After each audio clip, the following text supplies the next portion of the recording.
маркази матбуоти вазорати корои дохилаи тоҷикистон хабар дод ки шоми 3 октябр ва рӯзи 31 октябр дар ду садама дар ноҳияҳои хуросон ва сипитамен 2 нафар ҷон бохтанд. аз ҷумла шоми 3 октябр соли 2022 тахминан соати 19:00 дақиқа ронандаи автомошинаи тамғаи мерседес Икромов Азиз Мирзо Давлатович соли таваллудаш 1984 сокини ноҳияи шаҳри Нав ҳангоми ҳаракат аз самти шаҳри Бохтар ба самти шаҳри Душанбе дар ҳудуди ноҳияи Хуросон пиёдагард Мирзоев Карим соли таваллудаш 1968 сокини амин ноҳияро ки дар ҳолати мастӣ роҳи мошингардро убур мекард пахш намудааст.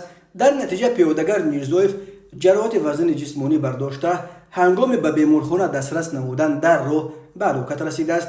ҳамчунин 31 октябри соли 2022 тахминан соати 14:00 дақиқа ронандаи скутер Каримқулов Усмон соли таваллудаш 1979 сокини ноҳияи Сипитамен ҳангоми ҳаракат дар шоҳроҳи Душанбеи Хоҷанд-Чаноқ дар ҳудуди ноҳияи мазкур ба қафои автомошинаи тамғаи Мерседес Бенц таҳти идораи ронанда Ғафуров Ғанӣ соли таваллудаш 1967 сокини шаҳри Истарафшан бархӯрдааст. дар натиҷа ронандаи скутер Каримқулов ба ҳалокат расидааст. мусофири ӯ Каримов Неъматҷон соли таваллудаш 1964 сокини ноҳияи Сипитамен ҷароҳати ҷисмонӣ бардошта дар беморхона бистарӣ гардидааст. оид ба ин ҳолат таҳқиқот идома дорад.